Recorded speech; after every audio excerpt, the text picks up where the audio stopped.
In this video, I'm going to show you how to pin tab in Safari on iOS 18. So if you're using the Safari browser on your iPhone or iPad, the new iOS 18 brings in a new feature that gives different options that you can use to pin tabs or move to group on your iPhone in the Safari browser.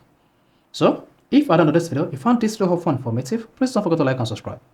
Now to pin tabs in Safari on iOS 18, all you need to do is open the Safari browser just like this. Then go to the page where you want to pin the tab. Let's say this page. You want to pin this tab.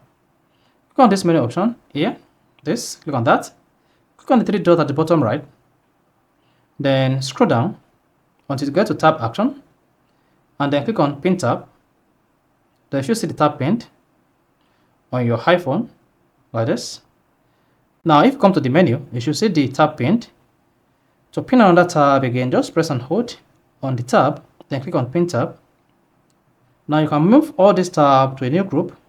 Once you press and hold it, then click on move tab, then new group or 10 tab.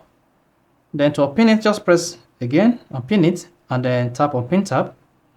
Or while on the pin tab page, just like this, click on this icon, that is the listen to page, and click on the menu option at the bottom right, and then here you should see your pin tab. Go ahead and click on pin tab. So this tab is going to be on pin. So this is how you can easily pin an unpin tab in Safari on iOS 18. So if this is helpful and informative, please don't forget to like and subscribe.